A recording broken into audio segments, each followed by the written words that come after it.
Attention all boomerites. Listen, I did it. There's a Muppet on the loose.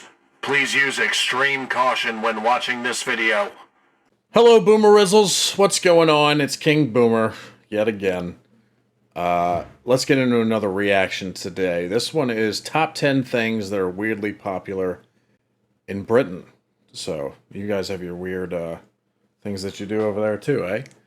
But I'm watching this reaction video with a grain of salt. I don't mean to knock a channel, but it's from Mojo, Watch Mojo.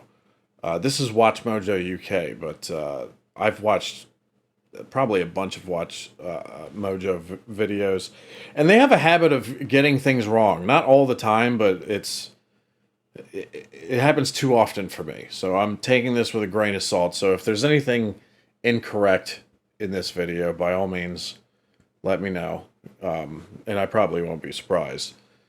But, you know, they have some very popular videos, but I have noticed on several occasions that they've gotten some things wrong. So, but they do some pretty neat top 10 videos. But this is the top 10 things that are weirdly popular in Britain. So, in the UK. So let's check it out. And like I said, if something's wrong, by all means, put it in the comments below. So let's check it out. Like, subscribe, do whatever you guys want. And what are these top 10 things? I have no idea.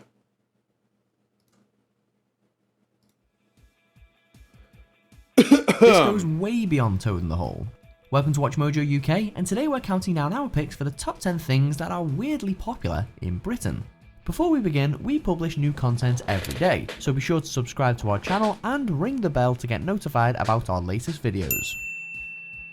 For this list, we'll be looking at things that are popular in Britain but can appear unusual to those from afar.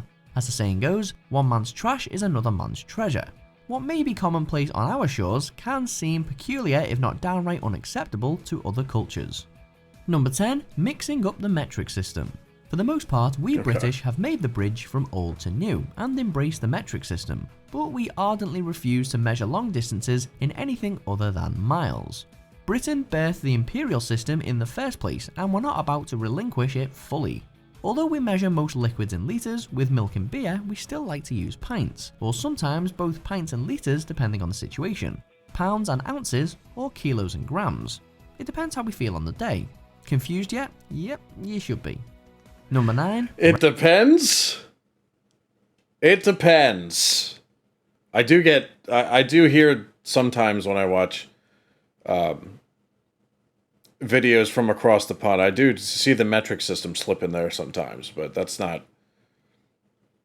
infuriating to me. That it's, you know, just gotta learn, that's all. And litres depending on the situation, pounds and ounces, or kilos and grams. It depends how we feel on the day. Confused yet? Yep, you should be. Number 9. Roundabouts. You turned into a roundabout! Britain loves going round in circles, and no, we're not referring to international diplomacy. Although France has the exclusive bragging rights of having over half of the world's roundabouts, the UK has more per road than those across the Channel, or than any other country for that matter. But are they really so necessary? Everyone else manages to avoid Blues Brothers style pile-ups without them. Perhaps they're just a long-standing joke made by British road designers, or an elaborate excuse to bust out the spirograph they got for Christmas last. Number 8. We got a lot of roundabouts here in the States, probably not as many per square mile, but we got a few. Actually, where I live here in Florida, there's tons of roundabouts. I hear people complain about them, but they don't really bother me that much. In fact, where I'm from in Maryland, they had a bunch of roundabouts too. So I must have grew up in the two parts of the United States that had a bunch of roundabouts. I don't know. Cheeky Nando's. It's Friday night and we're all feeling a bit peckish, lads. You know what that means? A cheeky Nando's. Said no one outside of Britain ever. Sure, Nando's restaurants can be found worldwide, but the chain has basically become a British institution. Just compare the UK's 280 plus branches to the much bigger USA's only 40 outlets. When you're a bit tired of Sunday roasts and fish and chips, some Portuguese-style chicken dishes are the obvious alternative. Nando's marinades Man, are that available looks in good. supermarkets too, so you can have that peri-peri perfection even if you're having a night in. That looks good. Get me some cheeky Nando's. Holy shit. Look at that. I just ate and I'm already hungry again. Gotta check that out. Number 7. The Garden Shed. Inhabitants of more spacious nations may simply store their lawnmowers and other gardening equipment in their garages and such. But in the UK, every square metre, or that is every square foot, counts, and a shed at the end of the garden can be highly practical. In addition to the norm, however, some residents have decided to pimp out their sheds, even adding some homemade bars, art studios or saunas to them. If that wasn't extravagant enough, the phenomenon has been rewarded with a Shed of the Year competition.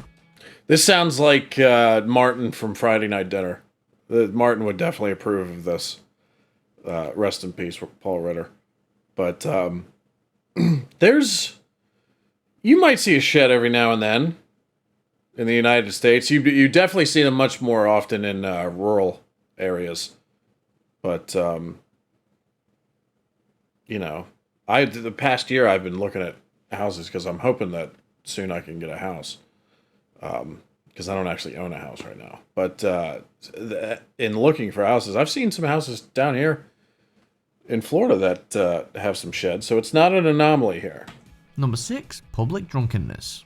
Oh, We may boy. be admired by the rest of the world for our many traditional English pubs, but with a lot of drinkeries comes a lot of drunkenness. And traditionally enough, we Brits have seemingly no shame in getting unabashedly intoxicated in public, particularly when there's a World Cup on.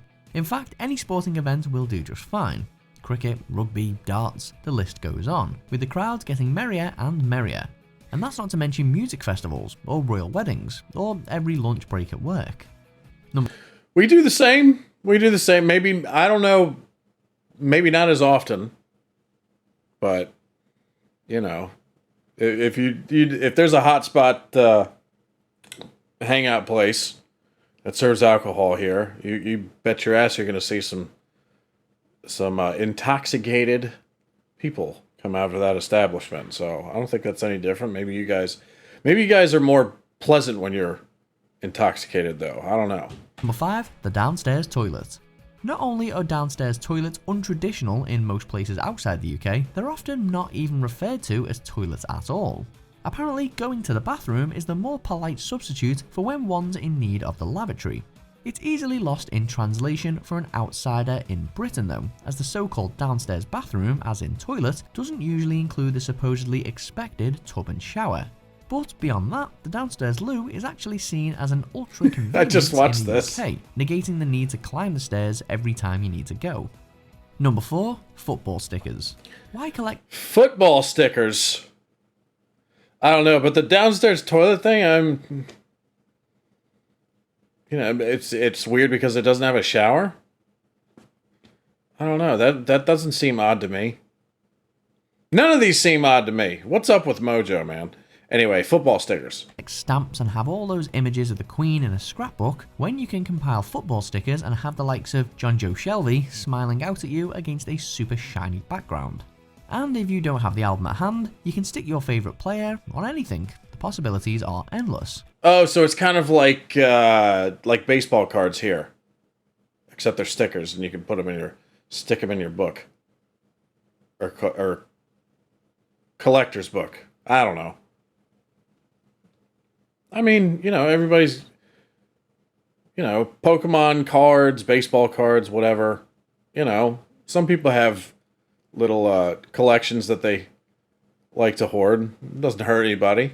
Many a football fan grew up desperately trying to complete their Premier League sticker albums. There were always seemed you were one David Seaman away from victory. It's a rite of passage, but it does get a little weird when grown adults shell out hundreds for that Derby County left back they desperately need. Number 3, Eurovision. Eurovision isn't the only thing in Britain that's popular.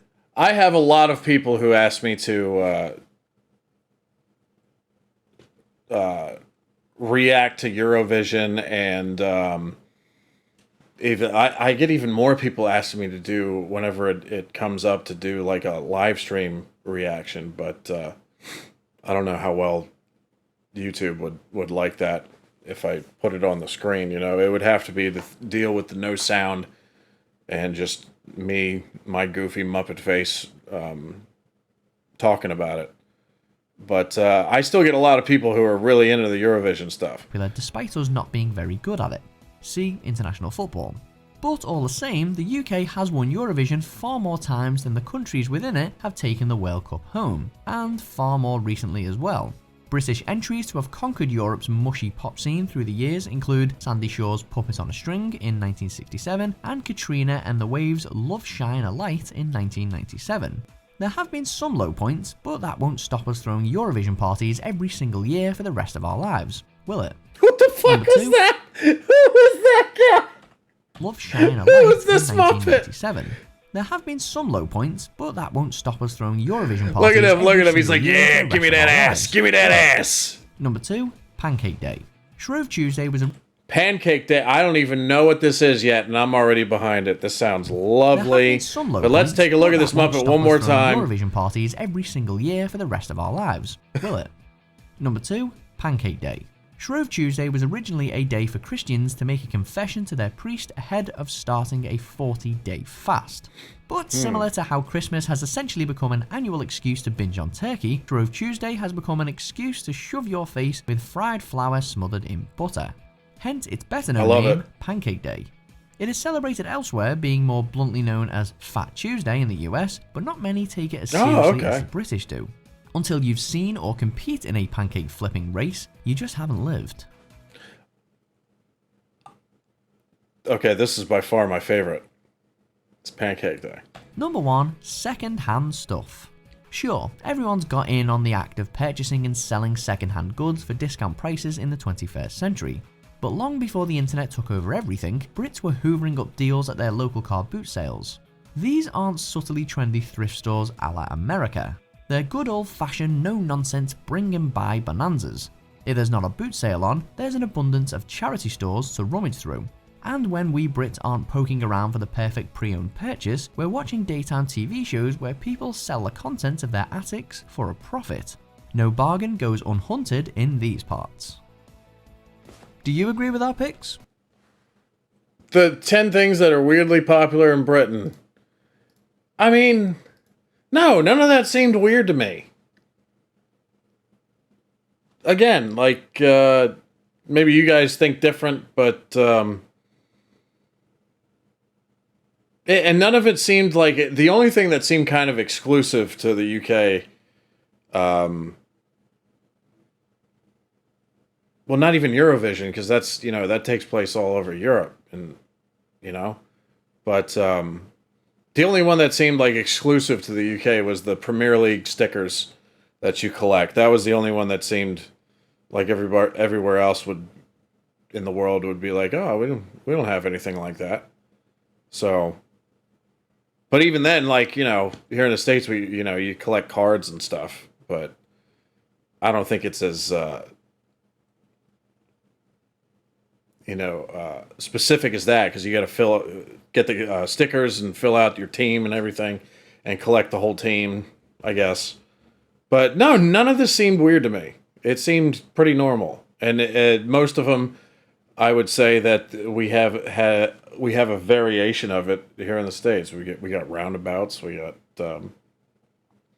I guess I didn't know Pancake Day was also like a kind of Fat Tuesday kind of thing. But, yeah, none of it seemed weird, so I don't know. Anyway, let me know what you think in the comments below if any of this seemed, it shouldn't have been on the list, or maybe we should just throw out this list altogether. Who knows? But anyway, I hope you enjoyed the reaction, and I did learn something, so I did get something from this, so thank you, Mojo. Anyway, I'm out of here. Like, subscribe, do whatever you guys want, and I'll see you guys again soon. Peace out.